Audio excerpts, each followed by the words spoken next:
les choses. Voilà, je pense que du point de vue de l'éducation nationale, en tout cas, voilà, je vais commencer un peu, mais c'est des choses, enfin, c'est des entrées qu'on a partagées d'emblée au sein du comité de pilotage départemental, c'est-à-dire que ensemble, on s'est dit que les conditions de la communication entre les parents, les enseignants, les acteurs des quartiers étaient vraiment un levier essentiel pour qu'on puisse vraiment parvenir à vraiment de la coéducation, en se disant que la qualité de la communication était essentielle et déterminante et au service des apprentissages des élèves et donc de la réussite scolaire. Et qu'en même temps, cette communication entre les parents, les enseignants, les acteurs de quartier, elle nécessitait de la rencontre, de la compréhension réciproque, le fait de se rencontrer, se connaître, se reconnaître et être vraiment dans ce qu'on va appeler une forme d'équité et dans une communication qui soit vraiment basée sur une équité de chacun et donc la reconnaissance de la place et du rôle de chacun va avoir pour favoriser la réussite des élèves. Donc voilà pour la communication. Je vais juste continuer, puis je vous laisse la parole après. On est vraiment ensemble convaincus que ce sont les parents qui sont les premiers éducateurs de leurs enfants, que les parents veulent tous la réussite de leur enfant. Et donc, ils ont toute légitimité pour prendre leur place dans cette coéducation.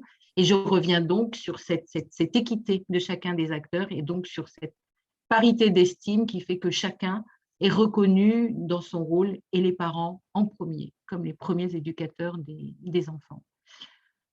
Marie, Cédric, Oui. pour poursuivre.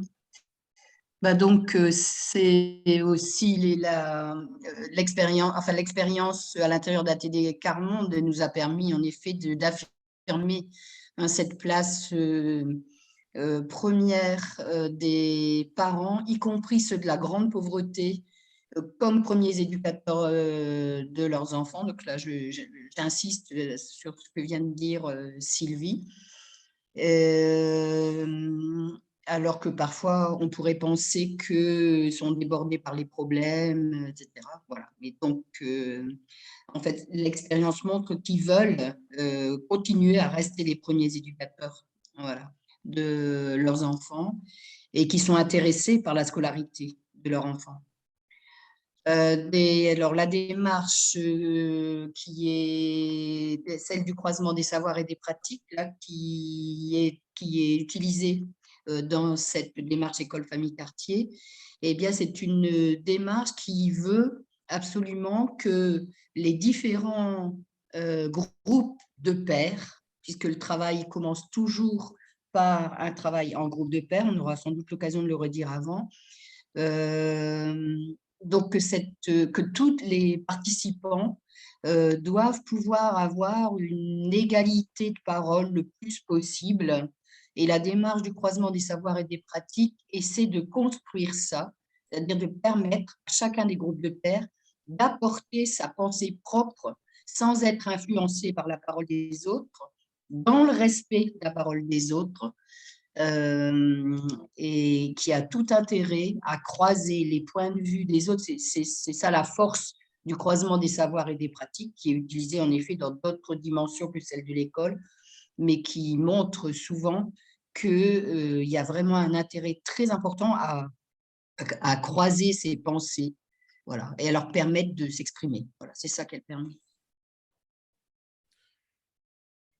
Alors, la quatrième bulle, j'irais, fait état donc de notre attention. Et c'est vrai que tout à l'heure, je vous ai parlé de quelque chose qui est un petit peu plus propre à notre équipe, mais c'est vrai que s'appeler la fine équipe, même si je dirais ça reste interne à nos choix, c'est significatif de l'alliance que nous sommes parvenus à construire entre partenaires institutionnels, je dirais, qui n'avaient pas forcément vocation d'emblée, dans le passé je dirais, récent de notre département, à se rencontrer. C'est vrai que nous conventionnons désormais entre la Fédération des centres sociaux, ATD Quart-Monde et l'Éducation nationale, et nos actions, je dirais, donc, se développent énormément. C'est le recteur, là, Madame le recteur, je dirais, qui signe cette convention.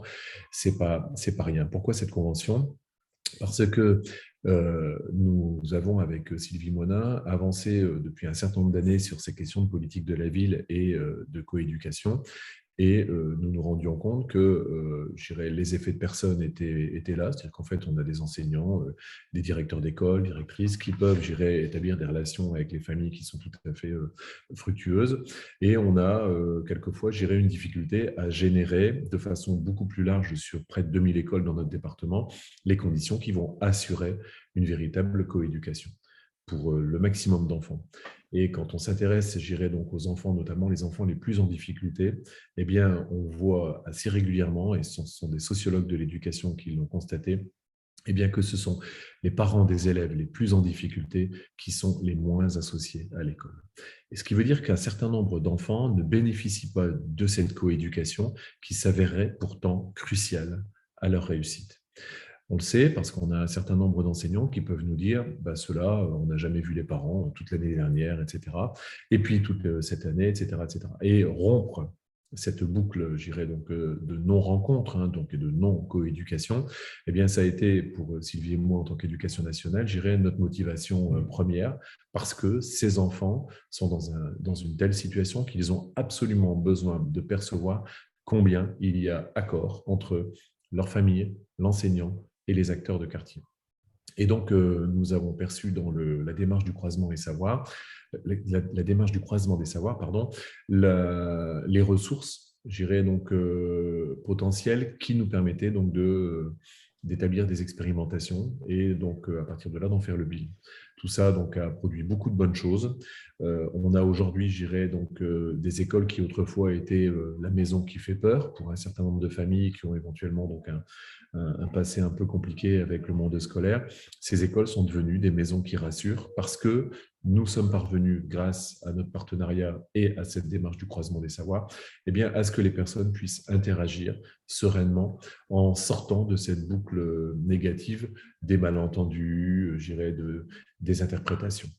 Voilà, et donc du coup, écoutez, voilà pourquoi nous avons donc proposé à l'inspecteur d'académie avec Sylvie Monin de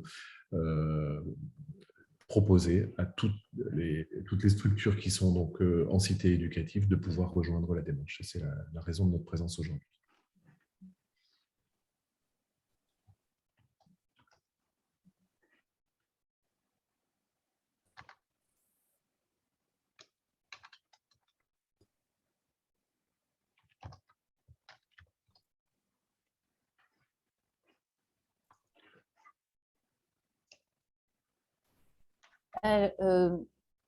Juste redire ce qui nous relie, en tout cas au niveau, alors pas que départemental à la base, et puis finalement qui s'est étendu, puisqu'on a une convention avec l'académie maintenant. Donc, il s'agit bien de donner à chacun la parole et toute sa place pour construire ensemble la réussite de tous les enfants. On vise à expérimenter une démarche qui permette la coopération entre les acteurs à l'échelle d'un territoire au bénéfice de la réussite de tous les enfants, à susciter des projets coopératifs école, famille, quartier, toujours au service de la réussite de tous les enfants, et de fait de transmettre des compétences d'animation, de temps de croisement des savoirs et des pratiques, à travers notamment la formation des animateurs de groupes de pairs. Voilà ce qui nous relie en chapeau, on va dire, de notre convention quand on essaime sur les territoires. Mais bien évidemment qu'après, localement, chacun définit ses propres objectifs partagés entre du coup, les acteurs de l'éducation nationale, des centres sociaux et puis d'autres acteurs s'il y a qui s'associent à la démarche. Marie, je te laisse sur pourquoi on utilise la démarche du croisement, même si on en a peut-être déjà un peu parlé. Oui, on en a déjà un peu parlé. En fait, on se retrouve avec des gens qui sont dans des niveaux d'utilisation du langage et même d'habitude de pensée qui sont extrêmement différentes. Et cette démarche donc, du croisement des savoirs et des pratiques, elle fonctionne d'abord un peu toujours dans un premier temps, dans des temps de groupe de pairs ou des personnes qui ont soit un savoir professionnel commun, ou bien qui ont une expérience de vie commune pour les parents, par exemple. Et par rapport à l'école, du coup, ça va nous amener à 2 groupes de parents, puisque l'expérience de l'école pour les parents, ben, elle a laissé un bon souvenir ou elle a laissé un mauvais souvenir. Mais en tout cas, les 2 expériences sont utiles pour faire avancer les choses. Donc, il y a d'abord toujours un temps en groupe de pairs pour laisser à chaque groupe le temps d'élaborer les idées importantes qu'il veut communiquer aux autres. Et puis ensuite, il y a en alternance des moments de croisement de ces pensées, avec pour but essentiel, non pas de convaincre l'autre, mais de comprendre le point de vue de l'autre pour pouvoir en tenir compte par la suite. Voilà. Alors, il y a du coup, enfin, on va peut-être pas rentrer plus dans le détail de cette démarche du croisement des savoirs et des pratiques, mais c'est une démarche qui a permis, par exemple, à l'origine, à des universitaires et à des personnes qui vivent la grande pauvreté d'écrire ensemble des mémoires, justement avec toute une pédagogie qui a fait que ni les universitaires ni les personnes de la grande pauvreté n'ont eu l'impression d'être, comment je vais dire, utilisés par l'autre groupe pour l'écriture du mémoire. C'est vraiment soit de la coécriture. Voilà. C'est ça, mais ça a été créé pour ça, surtout pour que les familles à qui on demande très rarement leur avis et puissent découvrir qu'ils ont une expérience à apporter. Et si on veut atteindre tous les enfants, leur expérience est fondamentale. Voilà. Merci. Est-ce qu'il y a des questions déjà à ce moment-là de la présentation?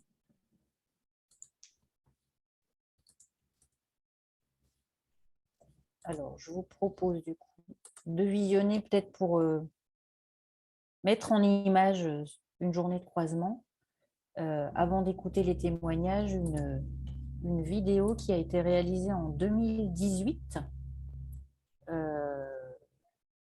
avec donc c'était l'équipe du Césaire qui était venue nous observer, enfin nous filmer sur un temps de croisement à Roubaix. Est-ce que vous entendez tous le son? Non. Non. Vous n'entendez pas Le son n'est pas fort. Ah, le son n'est pas fort, mais vous l'entendez. Moi, je Oui, l'entendais. oui. On l'entendait, mais très peu. En fait, il faudrait monter le son.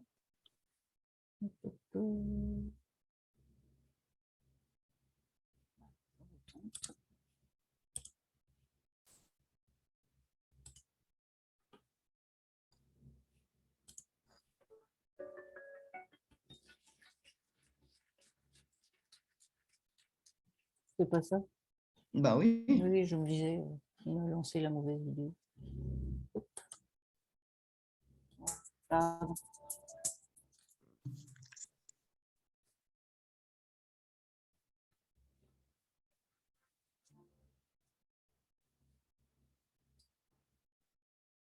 Ensemble pour la réussite de tous les enfants. Un projet initié et déployé en partenariat par l'Éducation nationale, ATD Quart Monde et la Fédération des centres sociaux du Nord-Pas-de-Calais. Ce projet vise à échanger les regards, les représentations, les savoirs des acteurs de quartier, des enseignants et des parents en matière d'éducation et de réussite à l'école. Il prend appui sur la démarche de croisement des savoirs et des pratiques d'ATD Quart Monde. Alors le Césaire de France est allé découvrir cette démarche. Alors en fait, le croisement des savoirs et des pratiques, c'est une démarche qui permet de mettre sur un même niveau la parole de toutes les parties prenantes qui sont mises ensemble là. La contribution des acteurs de quartier, c'est de mettre vraiment en lien les habitants du quartier avec l'école, de permettre un travail en partenariat avec l'école et que la parole des habitants, des parents d'élèves soit entendue, prise en compte et qu'elle ait le même poids que celle des enseignants.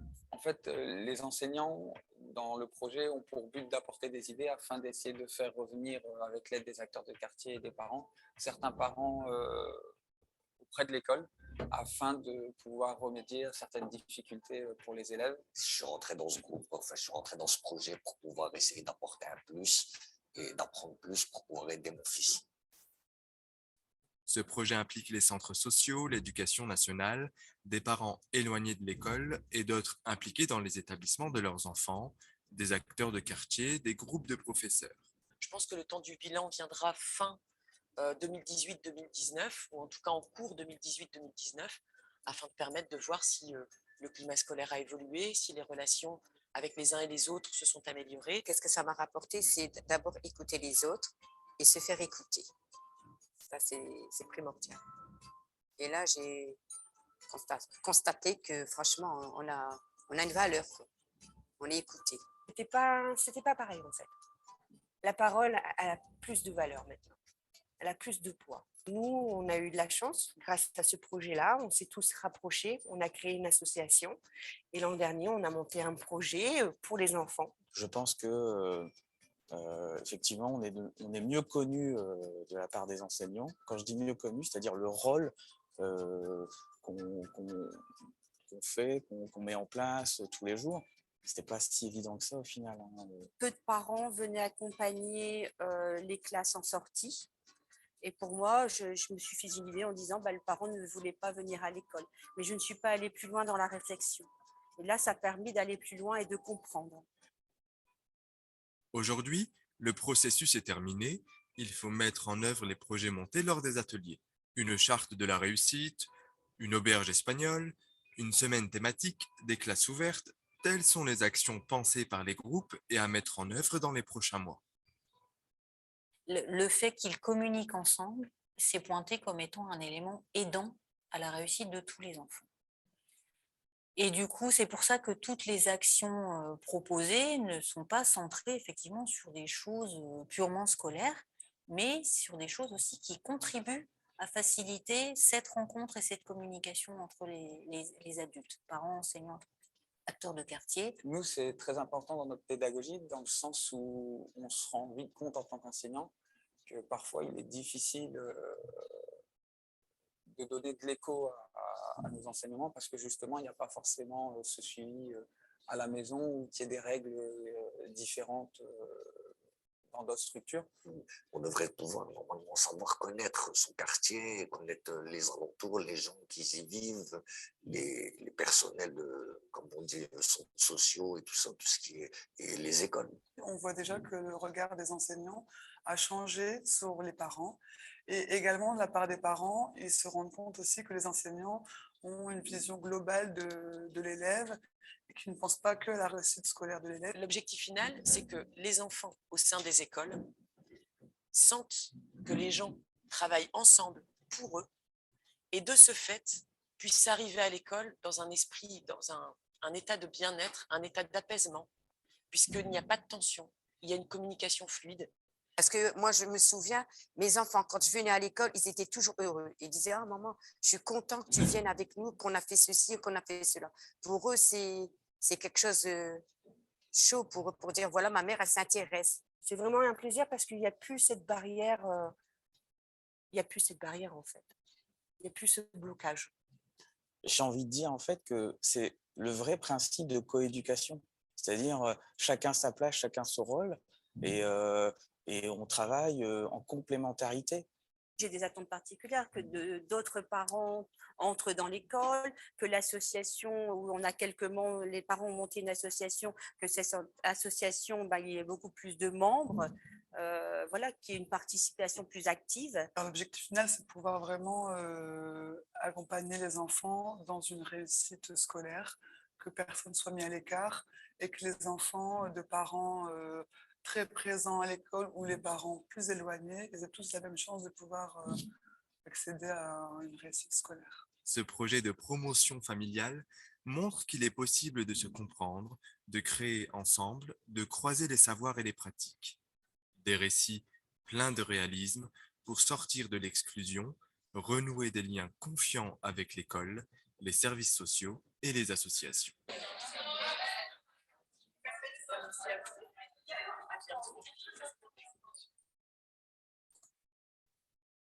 Une salade de fruits.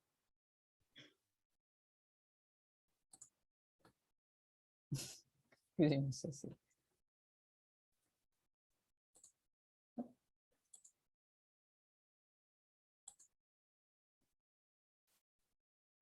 Voilà, donc pour une illustration un peu de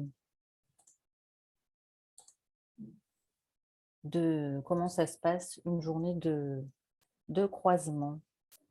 Peut-être quelques...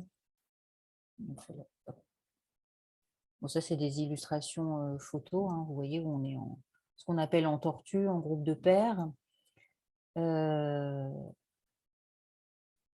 Une journée, peut-être, une journée, on va dire, typique, ça, c'est la première journée de croisement, comment ça se passe. Pour situer, donc comme Marie l'a bien dit, vous voyez bien que ça peut paraître totalement contre-intuitif, mais on se sépare pour mieux se comprendre. Et effectivement, on travaille d'abord en groupe de pairs, complètement séparés. Alors, il y a évidemment un temps d'accueil en plénière, mais sur une question, voilà, donc par exemple, qu'est-ce que réussir à l'école, où chaque groupe va être amené à construire sa propre réponse, sa propre représentation sur la réponse, que ce soit par un photolangage, par un mot-clé, ou enfin, peu importe la méthode. Et ensuite, donc, chaque groupe va venir présenter en plénière sa réponse à la question. C'est ce qu'on appelle du coup là le temps de croisement, effectivement, où chaque groupe présente sa question. C'est un porte-parole du groupe qui présente. S'il y a des questions, ça ne peut être que des questions de groupe à groupe, c'est-à-dire que pour poser une question, il faut d'abord se concerter au sein de son groupe de pairs pour que la parole ne soit pas la question, on ne sache pas de où vient la question, mais elle vient du groupe, pas d'une personne en particulier. Et de même, si la réponse qui va être amenée va aussi être construite en groupe pour que la prise de parole soit aisée. C'est une façon de bien protéger la parole. Et puis ensuite, une fois que les présentations des affiches sont faites, on va amener chaque groupe de pairs à mettre sur affiche qu'est-ce qui l'étonne dans les réponses qu'il a entendues, qu'est-ce qui l'étonne, que ce soit positif ou négatif, hein, qu'est-ce qu'il repère comme étant commun, différent, etc. Et ça, c'est également mis en partage en plénière par la suite. Et puis, on termine toujours par ce qu'on appelle un temps de débriefing en groupe de pairs, où chaque groupe de pairs est amené à penser, à se poser sur qu'est-ce qu'on a appris aujourd'hui sur nous-mêmes en tant que personne, tout simplement, ou sur nous-mêmes en tant que groupe de pairs, mais aussi et surtout, qu'est-ce qu'on a appris sur les autres groupes. Voilà, on a entendu des choses, on a entendu leurs réponses aux différentes questions, ou leurs propres questions d'ailleurs, et qu'est-ce que ça nous a appris. Et ça, c'est également mis au partage. Par contre, tout ce qui relève de comment on a vécu la séance, qu'est-ce qu'on a aimé, pas aimé, etc., ça reste au sein du groupe de pairs et ça n'est pas partagé. Je pourrais peut-être donner juste un exemple pour montrer, parce que là, à dire ça, on a l'impression que c'est presque banal. Mais par exemple, quand on demande aux différents groupes qu'est-ce que réussir à l'école, un mot qui arrive souvent, c'est un mot commun finalement entre des parents et des enseignants, qui est l'épanouissement. Et donc, on a l'impression de penser pareil. Mais comme on demande en même temps aux gens de donner un exemple de ce que ça veut dire épanouissement pour l'un ou l'autre, eh bien, par exemple, le groupe des enseignants, ils disent s'épanouir, ça veut dire c'est pas seulement apprendre français, maths, mais aussi la musique, le sport, etc. Et pour des parents qui ont un mauvais souvenir de l'école, ce qui sort à ce moment-là, c'est mon enfant il est épanoui s'il ne se fait pas insulter par les autres à la récréation. Voilà, parce qu'à ce moment-là, il n'est pas épanoui. Et vous voyez qu'on a utilisé le même mot, mais en réalité, qui est derrière ce mot, voilà, pour vous montrer que ce genre de situation où parfois on utilise le même mot, mais pour un réel qui est complètement différent les uns des autres. Et on a besoin de découvrir ça si on veut améliorer les choses ensemble. Voilà, c'est juste un exemple, mais on pourrait les multiplier. Voilà, peut-être qu'on va écouter les témoignages des témoignages des personnes qui ont vécu des temps de croisement. Carole, je te laisse la main. Je ne sais pas si c'est Nathalie ou le groupe des parents qui démarre. Oui, on va commencer par le groupe des parents, puisque nous, ils vont devoir nous quitter pour l'école, je pense, vers 12h15. Ouais. Donc, voilà. Du coup, l'idée, c'était qu'on revienne un petit peu sur ce qui s'est passé à Valenciennes, peut-être, et comment ça s'est déroulé. Parce que aussi, ce qu'on se disait tout à l'heure, c'est qu'il y avait des petites particularités aussi, quand même, à Valenciennes, parce que ça a commencé à la période de la crise sanitaire, donc il y a eu des adaptations avec les visios et tout ça.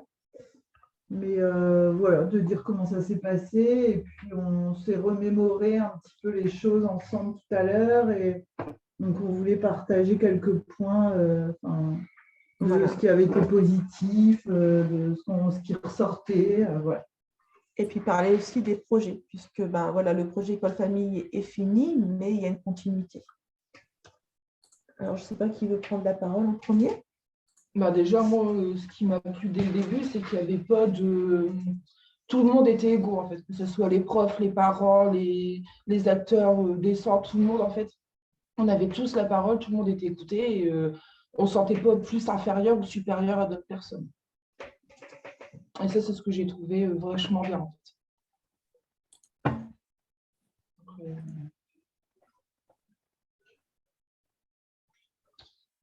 Les thèmes, tout à l'heure, tu as dit les thèmes qu'on avait échangés.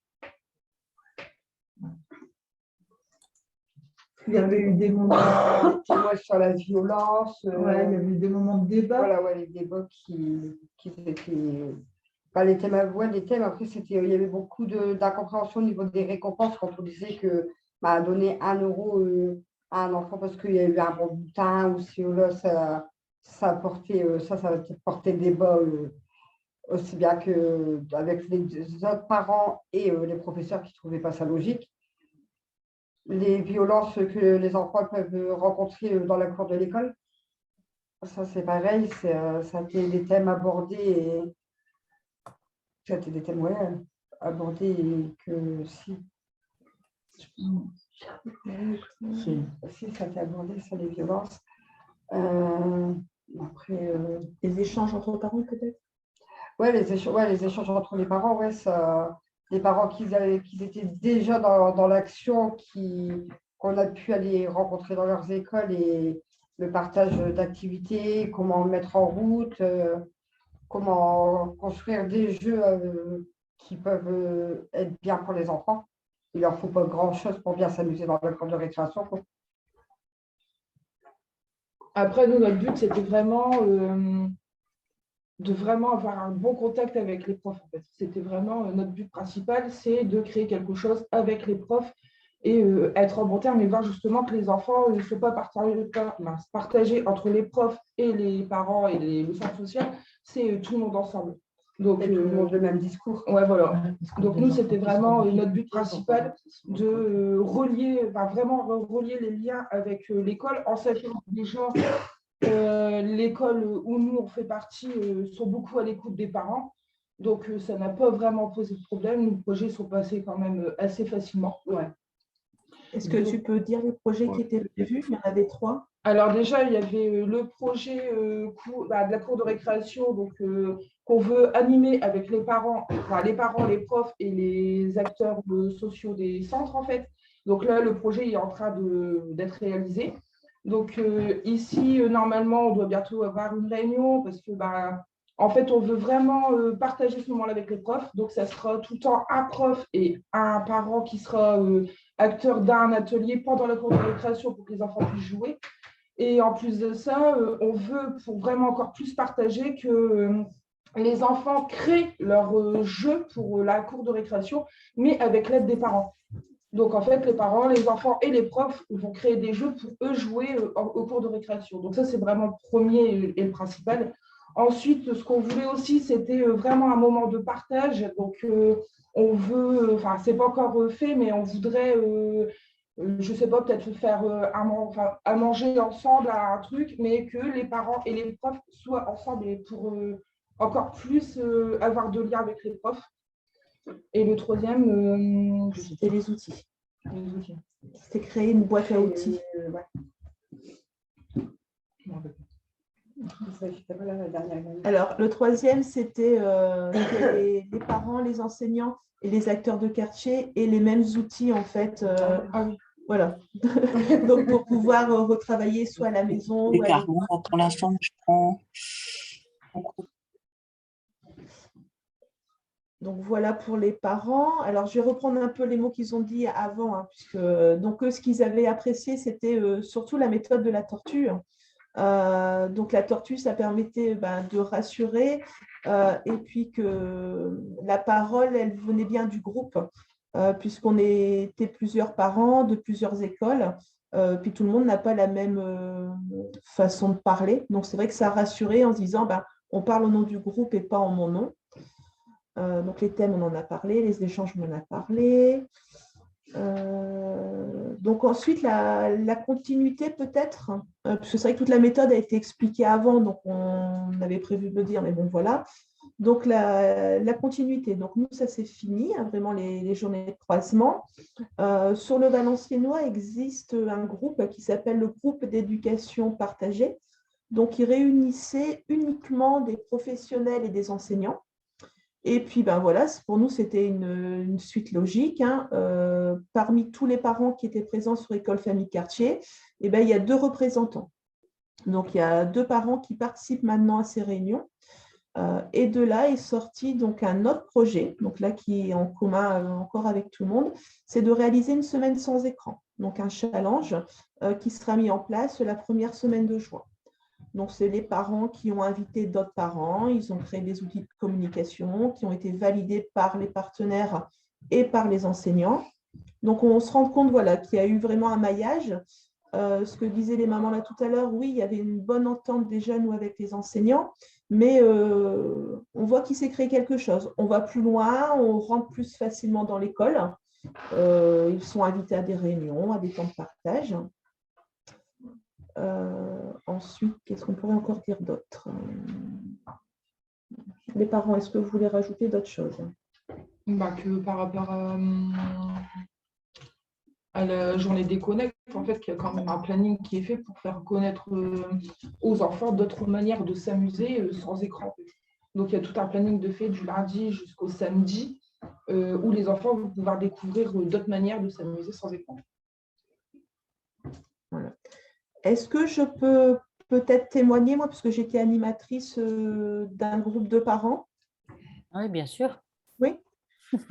Donc, en fait, je suis référente famille au Centre social de Dutemps à Valenciennes. Et donc, j'étais animatrice du groupe de parents ayant un mauvais souvenir avec l'école.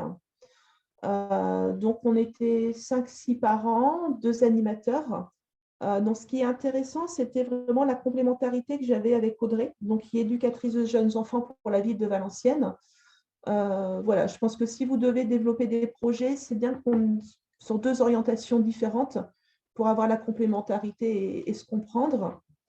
Les formations à ATD Quart Monde, elles sont aussi très importantes, puisque on a eu 2 ou 3 jours vraiment où on a vécu les journées de croisement, puisque si on ne les vit pas, ce n'est pas forcément facile d'animer et comprendre ce que c'est la tortue. Ça semble un peu bizarre, mais voilà, on sait ce qu'on doit y faire. Ensuite, en tant qu'animateur, on avait une demi-journée donc avant avec la Fédé pour nous rebriefer à chaque fois. Donc, on a vraiment un outil, on a un guide. Donc, c'est vraiment une méthodologie. On a le guide et on sait exactement, je veux dire, au quart d'heure près, qu'est-ce qu'on doit faire, comment on doit le faire. Et c'est vrai que c'est intéressant parce que si on se perd vite, on reprend notre feuille et puis on est reparti, quoi. Donc ça, je trouvais que c'était intéressant. Et après, ce qu'il faut savoir aussi, c'est parce qu'on parle de 4-5 journées de croisement. Nous, on a dû en vivre 5. On est en train de se les rappeler là avec les parents, puisqu'on a vécu un peu la crise Covid et il fallait redynamiser un peu tous les groupes. C'est qu'il y a quand même une journée de préparation avant ces journées de croisement. Ça veut dire que pour les journées de croisement, l'animateur doit réunir en amont sur une demi-journée les parents pour préparer en fait la journée de croisement. Je ne sais pas si je me fais comprendre. C'est bon? On reviendra après avec un petit planning qu'on a fait qui illustre ce que tu viens de dire. Voilà. Et ensuite, donc, ce qu'on disait tout à l'heure, nous, on a vécu la forme hybride. Donc, on a dû faire une journée en présentiel, c'est ça? Ouais, après 2 en visio. Voilà, donc une en présentiel, 2 en visio hybride, et ensuite on s'est revu 2 fois en présentiel. Ouais, donc une autour du jeu où tout le monde était mélangé, donc parents, enseignants, tout le monde était mélangé. Et ça, c'est pareil, c'était bien parce qu'en fait, là, on avait vraiment du contact avec les parents, les acteurs et tout. Et ensuite, la dernière, c'était selon tous les projets de tout le monde. En fait, on a mélangé tous les groupes et les personnes, ils se mettaient dans le groupe qu'ils voulaient, en fait. Voilà. Qui lui présentaient le plus. Alors, et pareil, donc la version hybride, je pense que la première, c'était sympa. On était dans le Covid, on ne savait plus trop comment on pouvait faire et on voulait continuer le projet. La deuxième était très, très longue. Donc, c'est vrai que le présentiel, je pense que c'est ce qu'il faut privilégier si vous devez faire ces projets école, famille, quartier, puisqu'on était, je pense, dans mes souvenirs, entre 15 et 18 parents au démarrage et on a fini à 10. On a perdu quand même des familles avec le Covid dans la mobilisation. Et puis après, les parents ont aussi des projets professionnels, des projets personnels et c'est vrai que il faut aussi les prendre en considération. Et ensuite, petit point positif sur le Valenciennois, c'est que pour garder les parents, qu'ils aient l'esprit tranquille, les enfants étaient inscrits à la cantine. Donc, il y avait une prise en charge du repas. Et c'est vrai comme ça, on a libéré les parents, ils étaient vraiment à 100% avec nous. Et on s'est adapté aux horaires d'école pour le matin et pour le soir. Et vous avez fait comment pour le midi? Vous avez mangé tous ensemble? On a mangé ensemble. Il y avait une sorte de cantine là-bas. D'accord. En fait, à chaque fois, il y avait tout le temps un repas de prévu, en fait. Tout à l'heure, vous disiez que c'était aussi des moments sympas à partager avec. C'était le moment où on pouvait parler avec aussi, de manger aussi à la même table que les professeurs, que les acteurs sociaux et discuter.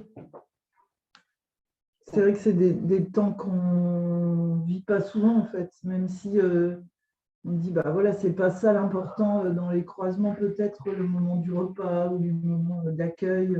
Mais en fait, c'est des moments qu'on ne vit pas forcément souvent. Se mélanger entre enseignants, parents.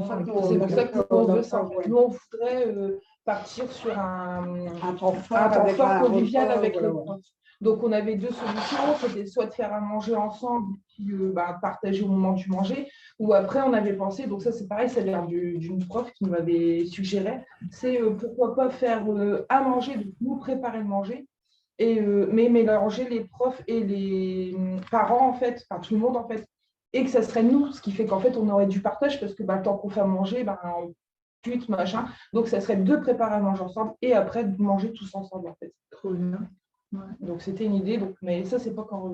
Ouais. Après, il y a plein d'idées, et c'est vrai qu'il faut déjà se mettre d'accord tous ensemble pour en mettre une en place, et puis il y a le temps aussi qui fait que ça passe très vite. Ouais. Merci pour ce témoignage. Et on vous souhaite la mise en œuvre de tous vos beaux projets. Nathalie, peut-être on te passe la parole sur peut-être un point de vue, ce que ça a produit sur Roubaix, sur le territoire où tu interviens. Oui. Alors, nous, on a déployé le croisement des savoirs et des pratiques sur Roubaix depuis 2017. Donc, dans un premier temps, sur le quartier de l'Alma, à Roubaix. Comme on l'a dit tout à l'heure, c'était en phase test. Donc, on avait dans ce croisement 3 écoles du quartier de l'Alma, le centre social, et puis, bien sûr, tous les partenaires, les familles.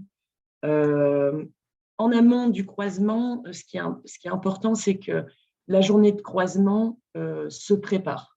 C'est-à-dire qu'il y a des comités de pilotage à mettre en place avec, par exemple, les IEN ou les directeurs de centres sociaux, en tout cas les financeurs, dans un premier temps, pour se mettre bien d'accord sur les objectifs qu'on partage ensemble. Et ensuite, il y a évidemment un comité plus technique organisationnel à mettre en place pour déterminer le calendrier, quelle date on va prendre, comment on s'y prend pour la mobilisation des familles. Et du coup, ce qui est très important, c'est, de notre côté, ça a été le rôle du poste liaison école-famille-quartier de l'Alma et bien sûr du Cordeau. Ce binôme-là est hyper important dans le déploiement du croisement parce que c'est ce binôme-là qui va faire qu'on va pouvoir déployer tous les partenaires autour de nous. Donc ça, c'est très important. Les réunions de préparation aussi en amont, c'est important d'aller dans les écoles qu'on aura ciblées, 2 ou 3 écoles, d'aller présenter aux équipes le projet de croisement des savoirs et des pratiques avant les journées de croisement et de se baser sur les volontaires des écoles. Ça, c'est très important.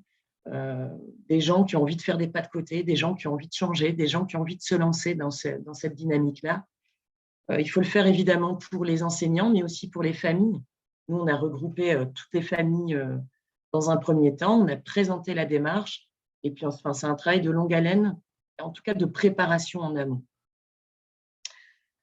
Sur la mobilisation des familles, c'est aussi important de bien leur présenter les familles qui ont un mauvais souvenir de l'école ou un souvenir qui n'est pas très bon de l'école et un bon souvenir de l'école. C'est à eux de se positionner sur le groupe dans lequel ils veulent appartenir. Sinon, ce que ça a donné sur le quartier de l'Alma, sur les 3 écoles en tout cas, déjà une dynamique de quartier qui existait déjà un peu auparavant, mais qui s'est complètement renforcée à l'issue du croisement des savoirs et des pratiques. Il y a eu la création d'une commission école-quartier à l'issue de ça, qui permet aux directrices des écoles, aux centres sociaux, aux partenaires de la ville, de se réunir 2 à 3 fois par an pour alimenter les projets et faire vivre les projets qu'on a ensemble. Après, grâce à la cité éducative, on a aussi la commission école-collège-quartier qui est créée et qui permet aussi d'alimenter ce maillage, cette alliance éducative autour de ce territoire. Il y a des projets qui se sont créés. Dans une des écoles, il y a eu des ateliers qu'on a appelés coude à coude à coude qui se sont mis en place. Ce sont des ateliers qui se tenaient en fait à la fois par un parent, un acteur de quartier et un enseignant. Ça se faisait 2 fois par an sur 2 après-midi. Et en fait, c'était préparé en amont avec les familles et les partenaires éducatifs et les enseignants. Et en fait, chacun donnait des idées d'ateliers qu'ils avaient. En fait, l'idée, c'était de ne pas mettre des ateliers purement scolaires. C'est vraiment ça. Et du coup, il y a eu des ateliers couture, il y a eu des ateliers travail du bois, il y a eu des ateliers théâtre. Et donc, chaque famille disait, une maman qui disait, moi, je vais tenir l'atelier couture, je vais ramener les machines, le partenaire éducatif qui se greffait qui était également. Et pour les enfants, c'était un réel plaisir que d'assister à ces ateliers. C'était l'après-midi de joie pour ces enfants-là. Il y a eu aussi sur une école un planning qui a été mis en place, mais pas un planning que d'école. Un planning qui était à la fois tenu par les familles sur les événements qu'elles avaient envie de mettre, parce qu'il y avait une association de parents que, d'ailleurs, on l'a entendu dans le reportage, qui s'est créée à l'issue de ça. Et donc, il y avait des lotos, des choses comme ça, des événements qui étaient créés par les associations de parents. Et on le mettait sur le planning dans l'école, d'une couleur particulière. Les enseignants avaient une autre couleur et le centre social avait une autre couleur également. Donc, en fait, dans l'école, on voyait les événements des 3 groupes, en fait. Il y a également eu les parents de Valenciennes, on en parlait aussi un petit peu, c'était un peu la même chose. C'était sur la rénovation de la cour de l'école. Dans une école, le projet était de redonner une beauté à l'école et du coup, les parents se sont investis dans une fresque dans la cour de l'école, la mise en place de plantations pour que ce soit un peu plus esthétique, l'entrée de l'école. Et quelque chose qui a vraiment changé les mentalités, c'est que quand il y a eu la mise en place des projets d'école, des nouveaux projets d'école, les directrices se sont dit on va associer les familles à la partie du projet d'école qui les concerne, c'est-à-dire la coéducation. Parce qu'en fait, c'est vrai que dans les projets d'école, on a souvent tendance à écrire, l'équipe d'enseignants écrit, et puis on déploie. Que là, ils se sont dit, non, sur ce projet-là, on va les associer et on va faire en sorte qu'ils aient aussi la parole et que les partenaires du quartier aient également la parole, en tout cas sur la partie coéducation. Donc ça a bien fonctionné aussi sur les projets d'école. Que dire encore? Là, on redéploie 2022 et c'est vrai qu'on a appris de nos expériences et c'est ce que je vous disais tout à l'heure, c'est le côté important, c'est vraiment, et ce qu'on n'avait pas fait sur l'ALMA, mais qu'on a fait sur la potannerie, c'est vraiment d'aller dans les écoles au préalable, de prendre vraiment le temps de présenter ce que c'est que la démarche, de ce que ça implique. Et du coup, oui, on a des enseignants, et d'ailleurs, il y a eu vraiment beaucoup d'enseignants volontaires, c'est chouette, mais en tout cas, de partir sur ces enseignants volontaires, de partir sur les parents volontaires, parce que c'est ça qui va créer le cercle vertueux, c'est ça qui va créer le fait que les gens vont se mettre en dynamique, en synergie. Ça, c'est ce qu'on a appris aussi de nos expériences. Que dire de plus? Pour revenir tout à l'heure, Marie, sur le fait de s'entendre sur les représentations et sur les mots, un petit exemple qui est un peu frappant. Enfin, moi, il m'a un peu étonné, frappé. Et c'est vrai que c'est que les enseignants avaient dit, bah, pour nous, réussir à l'école, c'est l'épanouissement. Du coup, que mettez-vous derrière épanouissement? Et ils nous ont dit, l'épanouissement, pour nous, c'est faire des choix dans la vie, ne pas subir la vie, mais en tout cas, faire des choix dans la vie. Et les parents, en retour, ils ont dit, bah, c'est drôle ce que vous dites, en gros, hein. C'est que vous dites qu'il faut faire des choix dans la vie, et puis finalement, ben, on ne choisit pas la classe dans laquelle notre enfant va aller, on ne choisit pas les activités qu'on propose aux enfants. Enfin bref, il y avait vraiment cette envie d'un côté des enseignants et le fait que les parents disent « Ah ouais, d'accord, mais il y a une mauvaise compréhension, en tout cas une compréhension qui n'est pas la même de la part des familles et de la part des enseignants. » C'était assez étonnant. Donc voilà, je ne sais pas si vous avez des questions. Ah oui, si aussi, quelque chose d'important, c'est quand on prépare un croisement des savoirs et des pratiques, c'est d'être sûr qu'on a vraiment des animateurs de groupes de pairs dans chaque groupe. Ça, c'est vraiment important. Et d'avoir, par exemple, pour les 2 groupes éducation nationale, d'avoir des animateurs de groupes de pairs éducation nationale. Pour les groupes de parents, comme le disait tout à l'heure Carole, ou la référente famille, je ne sais plus, c'est d'avoir des animateurs de groupes de pairs qui sont proches des parents. Donc, par exemple, nous, on a choisi des médiateurs de rue ou des animateurs de centres sociaux ou des personnes d'ATD Quart-Monde, des alliés d'ATD Quart-Monde, et de la même chose pour les partenaires associatifs. Voilà. Merci, Nathalie. Je t'en prie. Je ne sais pas, je vois qu'il y a une question là dans la discussion sur la question de la mobilisation des enseignants.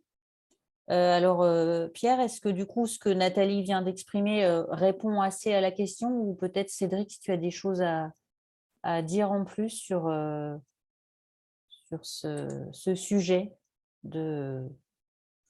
Ouais, moi j'aurais aimé avoir un petit peu retour d'expérience de comment ça s'est fait, parce qu'il y a en effet de la volonté de la part des parents. Enfin, j'aime beaucoup l'idée de l'animation de la tortue, là, d'être d'abord par groupe de pairs pour se rassurer, puis que ce soit le groupe qui renvoie des questions. Alors c'est chouette, on a déjà le groupe de parents, il ne manque plus que le groupe d'enseignants en face. Et je me demande par quel biais on peut réussir à mobiliser. Autant on arrive à travailler avec je vais prendre l'exemple du collège, avec la direction, avec tout le personnel qui peut graviter autour de l'équipe d'enseignants. Autant la mobilisation des enseignants est moins évidente. Et idem, au sein des écoles primaires, on a pas mal de liens avec les directions, mais finalement plutôt peu avec les instituts. Et après, alors on a pour le coup la chance sur le quartier d'avoir une association de parents d'élèves qui est déjà constituée et qui est hyper active. Donc ouais, il nous manque, pour que ce soit une totale… que toutes les planètes soient alignées, ouais, peut-être une petite recette ou savoir un petit peu comment chez les uns et les autres ça a pu se faire. Ouais. Je repose l'idée quand même, c'est que ça veut dire qu'il y a un accord avec du coup le centre social, l'inspection pour la mise en place du projet. Enfin, déjà, ça veut dire que c'est pas juste le centre social va mobiliser les enseignants, c'est bien un projet qui est coporté. Et donc, l'institution représentée par l'inspection, elle porte le projet. Enfin, je pense que c'est important aussi que la mobilisation, du coup, elle appartient à tout le monde. Elle appartient autant à l'équipe de la circonscription éducation nationale qu'au centre social. Et du coup, c'est vrai que c'est plutôt le personnel de la circonscription qui s'occupe de la partie mobilisation des enseignants. C'est ce que Nathalie vient exprimer sur du coup le fait d'aller présenter le projet auprès d'ailleurs souvent les directions d'école. font partie du comité de pilotage pour appréhender le projet et bien le comprendre. Et puis après, il faut quand même, effectivement, la dimension temps, elle est importante, c'est-à-dire prendre le temps d'expliciter, en tout cas, aux équipes. Et puis après, l'idéal, vraiment, effectivement, c'est qui veut, vient, qui a envie de participer, vient. Mais je t'avoue que c'est vrai que c'est plutôt dans les mains de l'équipe de l'inspection, même si évidemment qu'on en parle. S'il y a du lien entre le centre social et certains enseignants, évidemment que ça se parle, c'est évident, mais voilà. En tout cas, ça n'appartient pas au centre social de mobiliser les enseignants, en tout cas, pas à lui tout seul. Peut-être, voilà, moi je dirais quand même aussi que pour cette question de la mobilisation des enseignants, d'abord, le fait d'avoir un projet global et commun sur le territoire, ça veut dire que ça répond à un besoin et ça veut dire que déjà, il y a une équipe enseignante qui déjà s'interroge, il y a un besoin de réflexion sur le travail de coéducation, de communication avec les parents. Donc, l'émergence de ce besoin, c'est déjà, je pense, la première étape qui est vraiment indispensable pour favoriser la mobilisation. Et puis après, les expériences précédentes ont montré que c'était important d'avoir des équipes qui sont volontaires pour participer. C'est-à-dire, et du coup, si ça répond à un besoin, les équipes seront volontaires pour participer. Donc, on peut déjà expliquer. Et donc, les expériences ont montré aussi que ce qui était le plus favorable, c'est quand c'était des équipes entières qui étaient mobilisées et pas quelques enseignants par-ci, par-là, sur un territoire, mais plutôt qu'on portait vraiment une attention sur une équipe entière en veillant bien aux continuités. C'est-à-dire que ça peut être l'équipe entière en lien avec la petite enfance dès l'entrée à l'école. Ça peut être l'équipe entière aussi maternelle avec élémentaire pour travailler justement sur le moment du passage entre l'école maternelle et l'école élémentaire, puis sur les cohérences éducatives. Ça peut être l'équipe entière en associant aussi des enseignants de collège pour travailler sur les continuités entre le premier et le second degré. Mais je crois que la mobilisation, elle sera d'autant plus forte que c'est un projet global et qu'on aura déterminé des motivations et des actions de ce qu'on a envie de travailler. Ça va? Voilà, je pense que c'est important, que j'aurais dit pour ma part. Cédric, peut-être tu veux rajouter des choses? Merci Sylvie. Sur l'intention, l'adhésion, l'implication, donc ça, voilà, j'irai complètement d'accord avec ce qui vient d'être dit. Et après, on a la question des moyens, c'est-à-dire qu'il faut voir quelles sont les possibilités de remplacement des enseignants, puisqu'on ne peut pas faire ça un soir, un midi, n'importe comment. J'irai donc lever ses incompréhensions, faire l'effort de rencontrer l'autre, de rencontrer sa carte mentale, de croiser la nôtre et puis la sienne. Ça nécessite du temps et ça s'organise à minima sur 3 heures. Je pense plus globalement, j'irai sur 6 heures. Donc, c'est pour ça qu'on parle de journée. Donc, avec le reste de l'équipe, nous avons donc enclenché ce projet sur la base des remplacements REP+.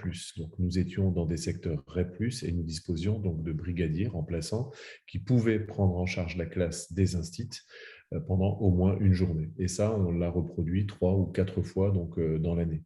Donc, quand on est en REP+, eh bien, c'est quelque chose qui existe encore. J'irai donc officiellement, les brigadiers REP+ n'ont pas été supprimés, je dirais, ça ne semble pas dans les perspectives à court terme, mais c'est vrai que le projet ne concerne pas forcément que les secteurs REP+. Alors certes, il en concerne beaucoup, puisque les cités éducatives sont quand même, pour un certain nombre d'entre elles, beaucoup concernées par les moyens de l'éducation nationale REP+, mais on a tenté donc d'autres expériences, notamment dans le Pas-de-Calais, sur des remplacements qui étaient mobilisés par les brigadiers classiques qu'on peut à certains moments réserver en fonction des moyens, enfin voilà, en fonction de la volonté politique également, notamment locale, mais également du disponible éducation nationale, quoi.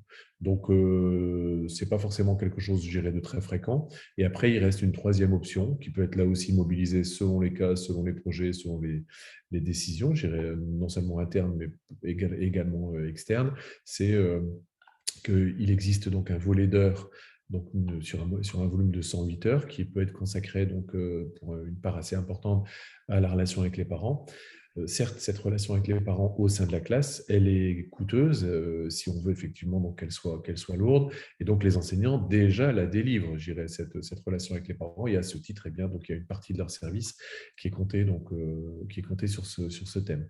On peut, dans certains cas, se dire, bon, ben voilà, on va réserver 3 heures ou 6 heures ou peut-être plus sur ce volume. Bon, les collègues qui m'écoutent là, je dirais, savent que c'est une solution, je dirais, certes possible, mais qu'en tout cas, elle a évidemment rien à voir avec la facilité, je dirais, qui est offerte aux personnes qui sont en REP+, et qui disposent complètement d'un moyen de remplacement pour ces journées-là.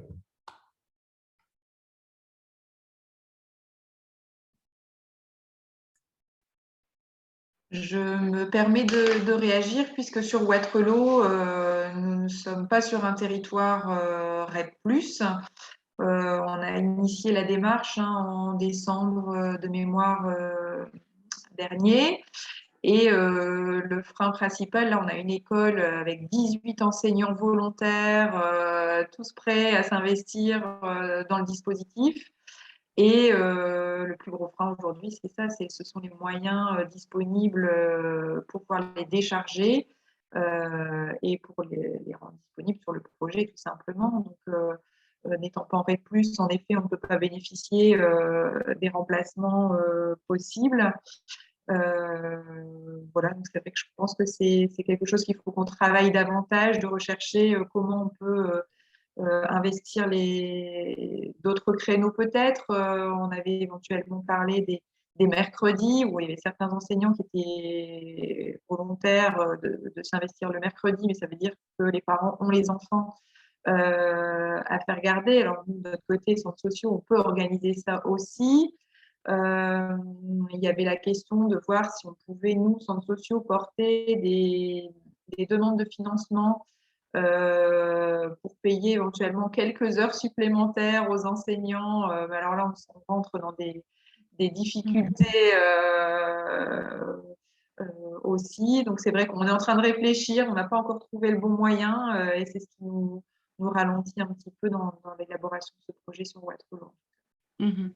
Non, merci, mais c'est vrai que ça répond du coup à une démarche sur le territoire, quoi. C'est véritablement ensemble que vous allez et qu'on recherche en fait les solutions, en sachant que c'est vrai que c'est moins facile quand on est dans un territoire voilà, qui n'est pas un territoire en éducation prioritaire REP+, donc pouvant bénéficier des temps de pondération. Mais je pense qu'il y a des solutions à travers les plans de formation, à travers les… Il faut penser l'organisation en fait collectivement, tout à fait. Merci pour votre intervention. Ça montre que voilà, quand on se saisit de la question, on peut trouver des solutions ensemble. Oui, en tout cas, sur d'autres territoires qui n'étaient pas en REP+, je pense à Armentières et je pense oui, ils ont trouvé aussi des solutions. Dans le Pas-de-Calais, on a trouvé des solutions, hein, donc, oui. Internes à l'éducation nationale. Donc, on peut les partager avec les inspecteurs concernés, mais voilà, c'est moins facile, mais c'est possible. Oui, moi, je voulais juste ajouter aussi que nous, on s'adapte aussi, évidemment, et que la Fédé, on revoit les contenus, on essaie de voir aussi si on peut marcher en demi-journée, si voilà, on peut aussi adapter ensemble aux disponibilités de chacun. Les temps de préparation, parfois, sont en visio pour les enseignants. Enfin, voilà, même si avec l'expérience de Valenciennes, on s'est dit les jours de croisement, c'est des visios. L'idéal, c'est des journées entières, mais on peut adapter les temps intermédiaires et puis aussi les contenus des journées, on peut les raccourcir. Enfin, voilà. Je trouve ce qui est important à travers tout ça, c'est ce qu'on a déjà dit, mais peut-être, je ne sais pas si c'était assez clair, c'est qu'au départ, il faut qu'il y ait un comité de pilotage qui rassemble quelqu'un de l'éducation nationale, quelqu'un un centre social, ça c'est le minimum, ça peut quelquefois être des personnes de la ville aussi.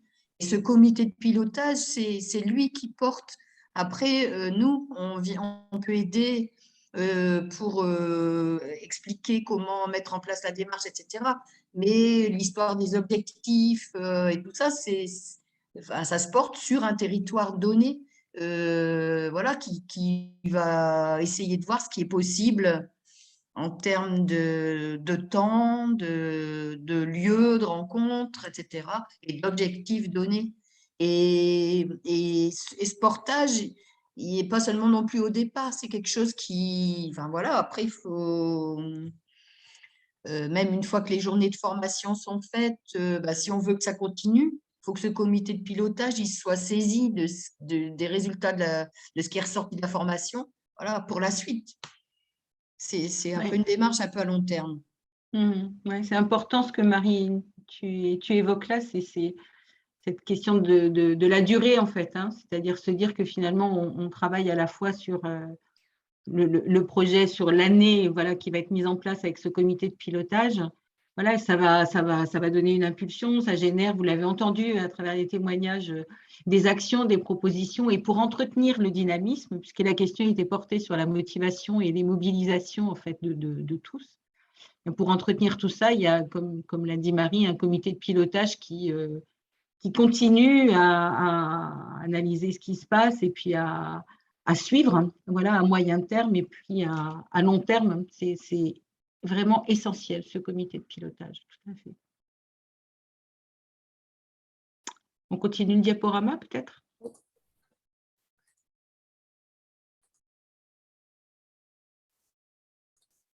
Donc, Carole, je te passe la main, du coup,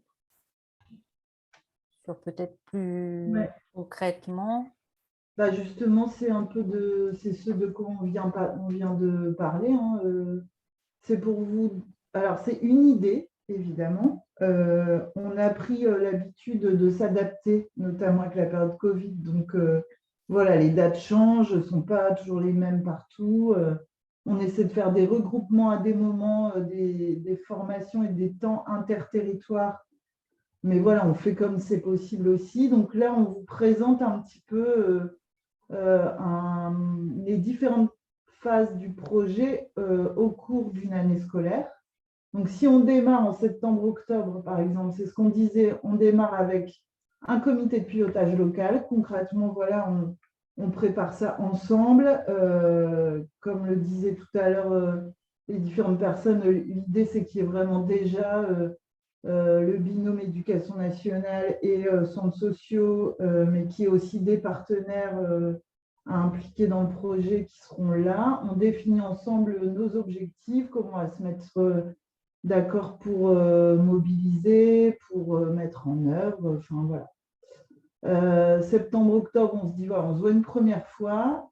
L'idée, c'est de mobiliser assez vite les animateurs de groupes de pairs, parce que c'est quand même des gens qui vont se former, qui vont former un groupe à part entière, un peu, enfin pas un peu, complètement, qui vont former un groupe à part entière. C'est ce que Carole, ici, avec moi, disait aussi, l'importance du binôme, l'importance aussi de tout ce que ça va apporter, les temps de formation, sur comment on va aller mobiliser les parents, comment…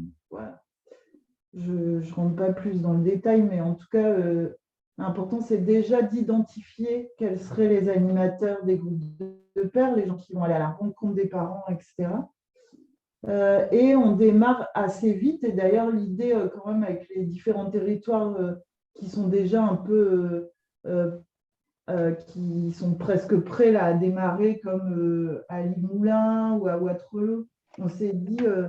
si on fait un temps de formation, on aimerait qu'il arrive très vite sur le début d'année scolaire. Donc là, vous voyez, c'est ce qui est en bleu, formation intersite 1. Donc l'idée, c'est que c'est 2 jours de formation pour les animateurs de groupes de pairs. Et dans l'idée, ce qu'on aime bien faire et ce qui est vraiment intéressant, c'est de pouvoir se former à plusieurs territoires. Donc là, l'année dernière, par exemple, enfin, cette année, on a fait Lens-Saint-Omer, se sont formés ensemble. On a fait Tourcoing, Roubaix, Armentières ensemble. Voilà, ce qui est intéressant aussi, c'est de se rencontrer, de pouvoir échanger sur des territoires différents et de vivre ces temps de formation ensemble et aussi de se revoir plusieurs fois si possible. Après, encore une fois, on s'adapte. Hein. Si on n'arrive pas à regrouper, voilà, on fait des formations à des endroits, on se déplace, mais l'idée, c'est quand même de tout organiser pour pouvoir se regrouper. Ensuite, de nouveau, un comité de pilotage local, puis la préparation avec les animateurs de groupe sur la mobilisation des personnes, sur des premières réunions avec les groupes de pairs constitués. L'idée, c'est de se rencontrer, de pouvoir aussi leur expliquer les projets, de pouvoir anticiper peut-être la première journée, parce que ce qu'on disait tout à l'heure aussi, faire des temps de préparation, notamment avec les parents, c'est important, parce qu'on va quand même s'exprimer en grand groupe, on va quand même devoir se mettre d'accord sur une des communes, on va voilà, faire plein de choses comme ça où c'est des fois rassurant et aidant, même en termes tout simplement de timing, hein, de se voir avant pour préparer. Donc il y a quand même ces temps avant de réunir les groupes de pairs. Voilà. Et on peut démarrer, on va dire en janvier-février, pour donner une idée. Journée 1, là on travaille sur qu'est-ce que réussir à l'école. Ça peut être une autre question, hein, si on la travaille ensemble, on la choisira ensemble. Mais cette question-là, elle a été aussi utilisée plusieurs fois, elle fonctionne bien sur voir un peu quelles sont les représentations de chacun, on en a parlé tout à l'heure. De nouveau, le comité de pilotage local se réunit. Après, on dit comité de pilotage, ça peut être comité un peu plus technique, ce que Nathalie disait tout à l'heure, Nathalie Desrousseaux disait, il y a un comité de pilotage, mais il y a aussi un comité technique qui est plus dans l'organisation, la mise en œuvre. Bon, voilà, ça peut être le même, ça peut être un autre, à définir aussi ensemble. Formation Intercite 2, ça va être un peu plus court, ça va être sur une journée ou une petite journée pour revoir aussi les animateurs de groupes de pairs se réunissent de nouveau et voient comment organiser la journée 2. L'importance aussi des débriefings entre animateurs de groupes de pairs. Souvent, c'est très riche, les gens ont beaucoup à échanger sur comment ils ont vécu leur animation, sur ce qui s'est dit, sur les frustrations parfois aussi que les gens ont vécu, sur des petites astuces d'animation à se partager. Enfin, voilà. C'est vrai que se retrouver entre animateurs de groupe de pairs, c'est important. Et ensuite, en mars-avril, préparation de nouveau avec les groupes de pairs à la journée 2 et la journée 2 qui arrive. Et là, souvent, on travaille sur ce qui aide et n'aide pas à la réussite de tous les enfants. Donc là, on rentre dans le détail pour vous donner vraiment comment ça se passe. On est sur ce qui aide de la part des parents, ce qui aide de la part des enseignants, ce qui aide de la part des acteurs de quartier. On a même cette année fait une expérimentation avec les collèges. Donc, on a rajouté un groupe qui était ceux qui aident de la part des acteurs de la vie scolaire au sein du collège. Donc, on fait ceux qui aident et on fait ceux qui n'aident pas. Donc, voilà, c'est ce qui fait vraiment avancer. Et en même temps, des fois, ceux qui n'aident pas, c'est difficile à entendre. Donc, c'est aussi pour ça qu'on a besoin vraiment de sécuriser les groupes, de beaucoup échanger, de préparer en amont. Enfin, voilà, on essaie vraiment de se dire, c'est important de se dire les choses, il ne faut pas de non-dit, mais il faut rester aussi dans la bienveillance. Et voilà, donc c'est des temps vraiment à préparer et aussi à préparer les animateurs des groupes à pouvoir bien gérer cette parole et sécuriser la parole. De nouveau, un comité de pilotage local et de nouveau un temps de formation intercite, donc 3, pour préparer aussi la J3 et débriefer la J2. De nouveau, un temps mai-juin de préparation avec les groupes de pairs. La J3, où là, on rentre dans l'action. Donc, on est toujours plutôt en groupe de pairs, mais on commence à préparer l'idée de se mélanger et aussi préparer vraiment quelque chose de très concret dont on a parlé tout à l'heure, les actions qui vont se mettre en œuvre.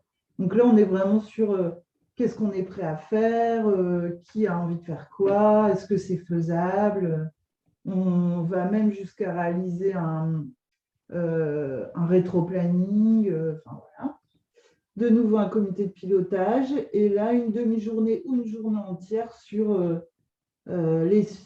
plutôt là aussi sur l'action et sur l'évaluation, les suites. Voilà. Vous voyez les flèches en bleu, on met accompagnement direct, c'est aussi pour vous dire qu'on est présent, nous, au niveau de la FED, d'ATD, des personnes aussi de l'éducation nationale investies sur les temps de formation. Souvent, on anime ça en binôme ou voire à 3.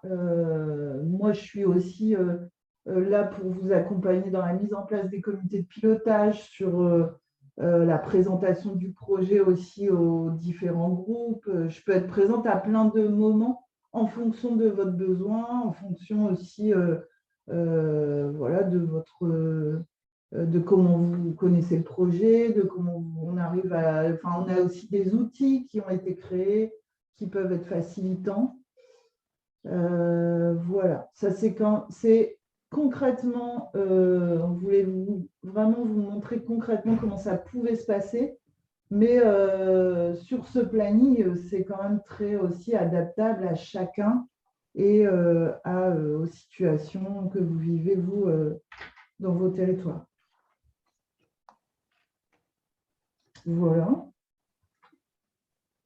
Ça, c'était pour vous donner une petite idée de l'essaimage du projet.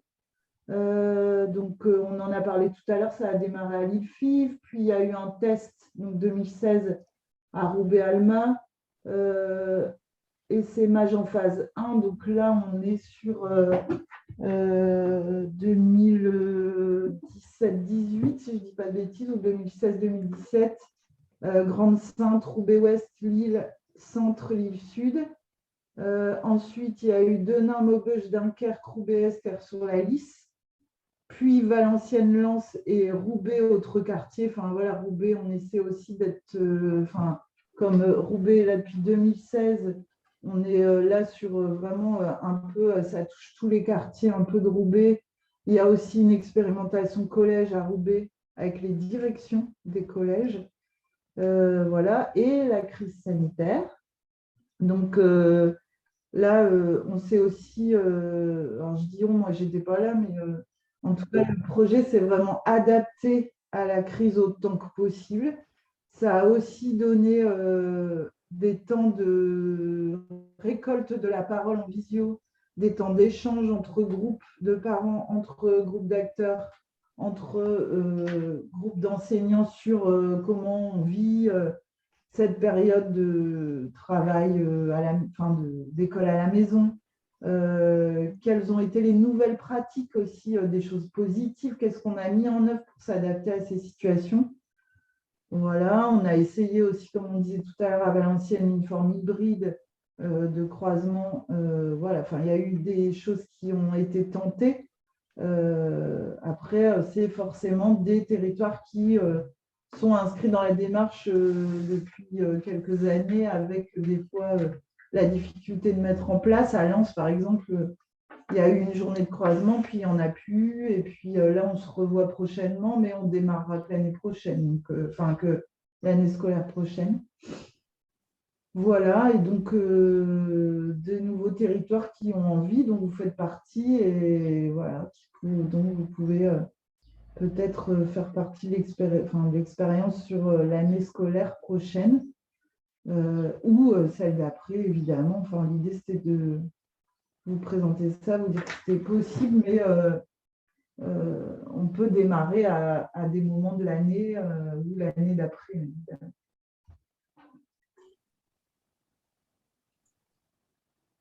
Je crois que j'ai terminé. Merci. Je ne sais pas s'il y a des réactions, des questions, des craintes par rapport à ce qui vient d'être présenté. N'hésitez pas à prendre la parole en ouvrant votre micro, tout simplement, si besoin.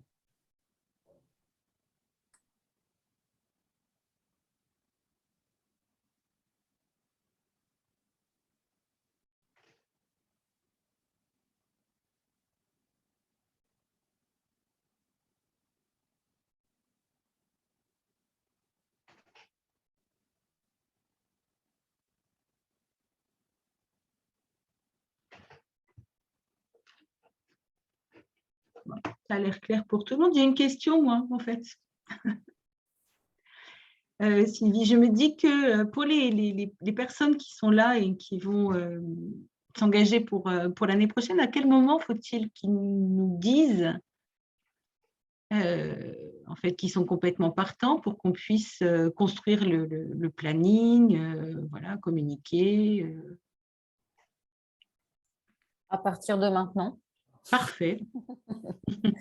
Sachant qu'il n'y a pas une date limite, hein, mais l'idée, c'est que du coup, sur les territoires, quel que soit j'ai envie de dire, le canal par lequel ça passe, soit c'est des centres sociaux qui nous interpellent, nous, soit c'est des personnes éducation nationale qui t'interpellent toi, Sylvie, et que du coup, nous, on puisse faire le lien, en fait, en territoire, quoi, un peu ce qu'on a fait là, et du coup, réunir localement les gens qui sont partants pour qu'ils se définissent eux-mêmes en fait leur propre calendrier, échéancier, ce qui leur semble faisable. Est-ce que c'est dès la rentrée? Est-ce que c'est plus tard? Enfin, voilà, si on arrive à se dire déjà ce genre de choses avant l'été, c'est super, comme ça permet d'anticiper.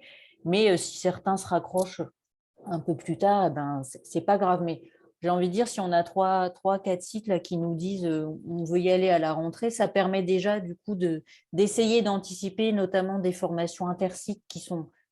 Alors moi, je suis assez convaincue que c'est quand même chouette quand on est en formation intersite pour les animateurs de groupes de pairs. Ça aide à prendre du recul sur la réalité de chacun de ces territoires. Ça foisonne. Et du coup, enfin, c'est mieux en tout cas, parce que site par site, voilà, on est une dizaine en formation, c'est aussi moins fun. Puis en fait, vu que nous, on mobilise des parents pour venir aux formations, puisqu'on vous fait vivre un temps de croisement en vrai, avec du coup des vrais parents, ça permet aussi de mutualiser ce temps où on mobilise les parents. Ils sont toujours super ravis de venir, mais voilà, faut pas non plus, faut qu'on évite de les épuiser aussi, ces parents. Donc voilà, c'est important quand même. Très bien, merci. Moi, je voulais te dire aussi qu'il est possible aussi de se former et de démarrer un peu plus tard, ou qu'il y ait une personne qui vienne se former et puis qui ait déjà participé à la formation. Après, il y a des piqûres de rappel nécessaires, mais voilà, je me dis que c'est aussi possible qu'il y ait une personne ou deux qui viennent participer. Après, l'idée aussi d'anticiper quand même, c'est surtout ce qui me semble important, c'est au niveau des remplacements des enseignants ou au niveau de comment on va mobiliser les enseignants et comment ils vont pouvoir être disponibles sur toute une journée. Du fait, c'est bien vraiment d'anticiper d'une année sur l'autre ou à la rentrée vraiment de savoir si on s'engage et voilà. Et après, je vois aussi que Pierre parle de… Du coup, en fait, il faut juste… on précise que du coup, le projet, il se fait avec… les journées de croisement, elles se passent avec des enseignants de 2-3 écoles max. Et du coup, le ou les 2 centres sociaux, je ne sais pas, ça dépend de la configuration qui sont concernés. Donc, j'ai envie de dire… il faut quand même être vigilant à ce que dans l'opérationnel, ce soit quand même très territorialisé. Je ne sais pas si je suis claire, Pierre, dans ma réponse, mais… Ouais, mais la remarque, elle était plus à se dire, s'il y a une dynamique qui a l'air de prendre sur Douai, pour éviter de multiplier les rencontres, et je pense notamment au personnel de l'éducation nationale et niveau inspection, et puis je pense aussi au service de la ville sur le Preux, peut-être un amorçage à l'échelle de l'association. Ouais. Après, évidemment, sur l'opérationnalité, ça sera propre à chaque quartier. Ah oui, mais effectivement, on peut imaginer une première rencontre un peu au format comité de pilotage qui a une dimension globale. Et de toute façon, c'est le comité de pilotage qui choisit quelles écoles y vont, dans les centres sociaux, peut-être lesquels, si on a plusieurs sur le même territoire. Donc, effectivement, c'est envisageable.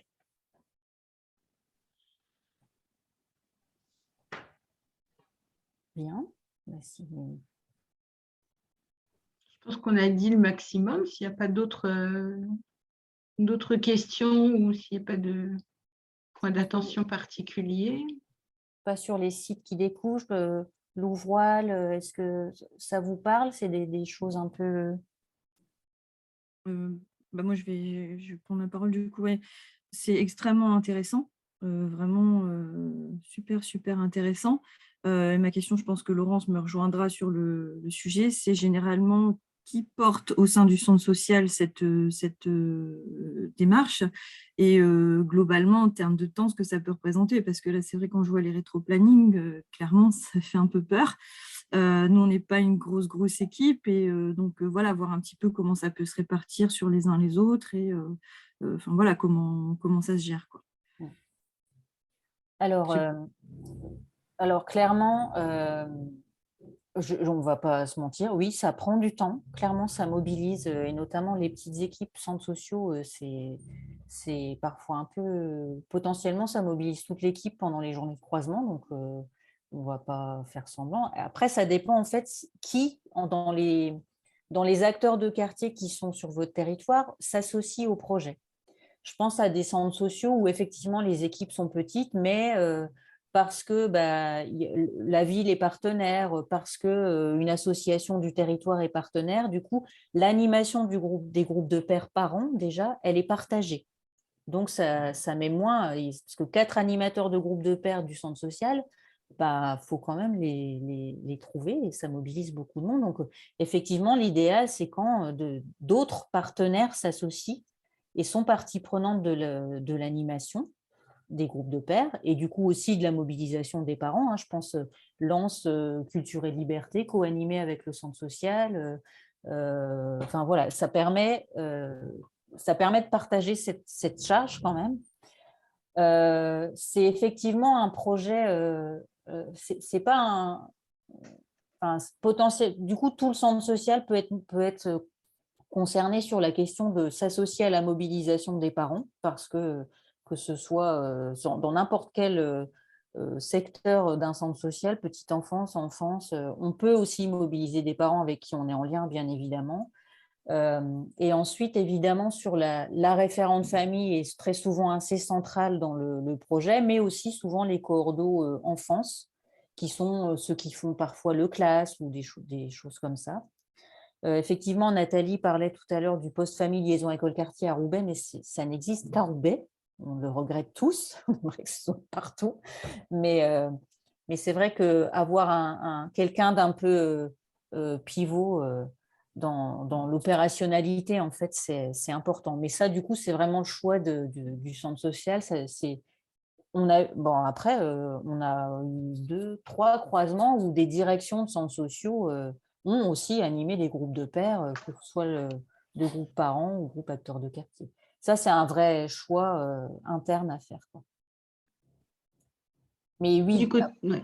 Oui, vas-y. Je voulais quand même dire aussi du côté mobilisation des personnes, éducation nationale, mais je pense qu'à la fois Cédric ou Laurence ou Nathalie Desrousseaux voilà, pourront aussi intervenir. Je voudrais insister sur l'importance du pilotage voilà, avec les inspecteurs, le fait qu'on associe aussi les directeurs d'école, directrices, directeurs d'école, les coordonnateurs éducation prioritaire voilà, sont aussi là pour assurer du coup le travail en lien avec les centres sociaux. Sont vraiment des acteurs qui contribuent largement à accompagner la dynamique collective. Cédric, je sais pas, ou Laurence, si vous avez d'autres précisions, mais je crois que c'est important. Ton micro, Cédric. Merci Sylvie. Juste citer notre collègue du Dunkerquois et tu m'aideras peut-être à compléter son propos pour dire que là, moi j'ai l'impression qu'on tourne beaucoup autour des éléments opérationnels et c'est complètement logique, je dirais, mais si on veut redonner de l'enjeu à tout ça, nous on a une collègue qui nous dit aujourd'hui je ne dirige plus ma circonscription de la même manière. on a des chefs d'établissement qui commencent à nous dire la même chose. C'est-à-dire que je vais faire en sorte que cette école républicaine et ce collège évoluent considérablement par cette action, je dirais, qui donne cette place aux parents. C'est aujourd'hui réinventé, notamment sur le collège. On parle quelquefois de décrochage parental, je dirais, au niveau du collège aujourd'hui en sixième, parce que les parents ne sont plus en coéducation, donc au moment de la sixième, alors qu'ils ont un rôle essentiel à jouer dans le cadre de l'évolution de leur enfant qui, je dirais, a besoin d'eux et cette coéducation, elle est à se faire. Donc, c'est pour vous dire qu'il y a vraiment de l'enjeu, qu'on ne l'a pas forcément complètement, je dirais, présenté largement là ce matin, mais que quand une collègue nous dit « moi, je ne dirige plus ma circonscription de la même manière », eh bien, elle nous donne avec un certain nombre d'exemples qu'on pourrait mettre à votre disposition, je dirais, sans problème. Elle est en train de l'écrire, mais elle est intervenue dans une conférence la semaine dernière là-dessus, où elle dit qu'aujourd'hui, le réflexe de la sollicitation des parents et de la contribution et de l'association des parents, il est permanent. Je dirais qu'il y a celui-là, mais il y a également celui avec les acteurs de quartier. C'est-à-dire que ça pose complètement la question de la manière de concevoir l'éducation dans un quartier. C'est pour ça que c'est assez plaisant d'avoir pu entendre tout à l'heure les questions de territoire éducatif ou, je dirais, donc, qu'est-ce qui se passe autour du centre social. C'est que ça génère, je dirais, une sorte de reformatage, on va dire, de qui éduque, qui instruit sur un territoire. Et ça, c'est extrêmement générateur de motivation, de mobilisation et puis, in fine, de résultats. Puisqu'on a des enfants, on en a encore le témoignage la semaine dernière, qui disent « non, c'est pas la peine d'appeler mes parents, je sais qu'il y a une communication entre mes parents et puis vous, donc c'est bon, quoi. » Et puis, le gamin, il est d'équerre, il sait que voilà, les éducateurs qui sont autour de lui, eh bien, sont en parfaite synergie, quoi. Et ça, c'est une vraie visée haute et importante. Voilà. Très bien. Je peux peut-être rajouter pour la collègue là, de Louvroil. Donc moi, je suis référente famille au centre social donc, du Temple sur Valenciennes. C'est vrai que ça prend du temps, mais je veux dire pas plus qu'un autre projet. C'est vrai qu'on nous rajoute des projets, mais on gagne beaucoup de choses. Je rejoins monsieur, c'est vrai que voilà, on a le projet École Famille Quartier avec des actions qui se mettent en place à l'école, mais on a aussi d'autres actions de ce coup-là. On intervient plus facilement au niveau de l'école primaire. On a des projets qui vont se mettre en place avec la maternelle. On a la facilité maintenant, je veux dire, de mobiliser des parents. C'est plus simple. Donc, c'est vrai que ça prend du temps, mais derrière, il y a tout un beau réseau qui se met en place et on gagne du temps après, je pense. Voilà. Ok, merci. Vous pointez bien tout ce qui relève de la continuité, du long terme. Voilà, c'est quand même un projet dont les effets sont vraiment multiples et continus sur le parcours et sur la durée.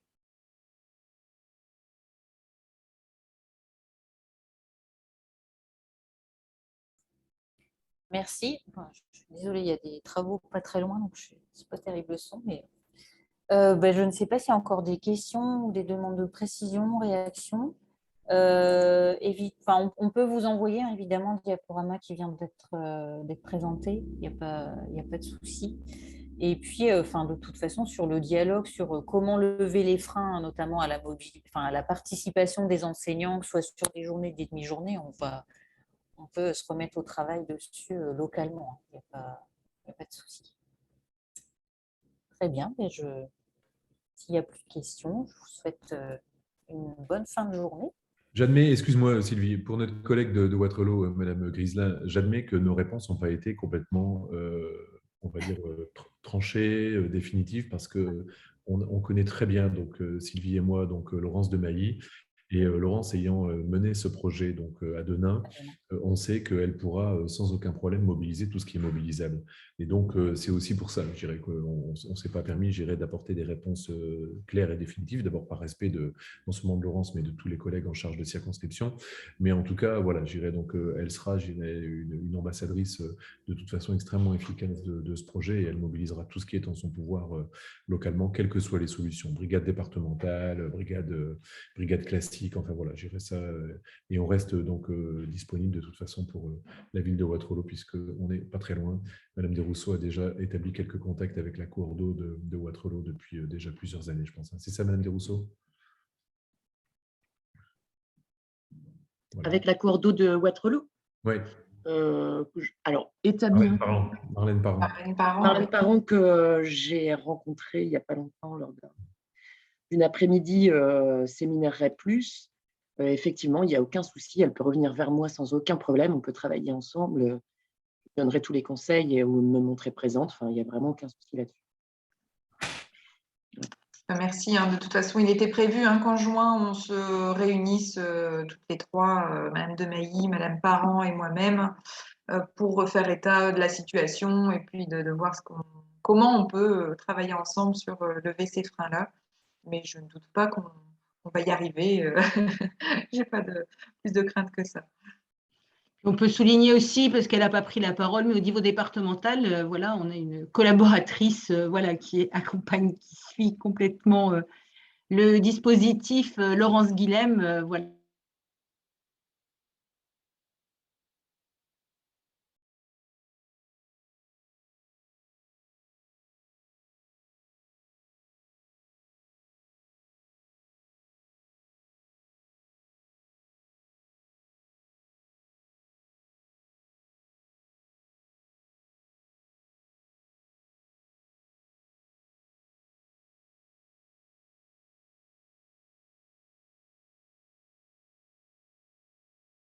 Au revoir, merci à tout le monde.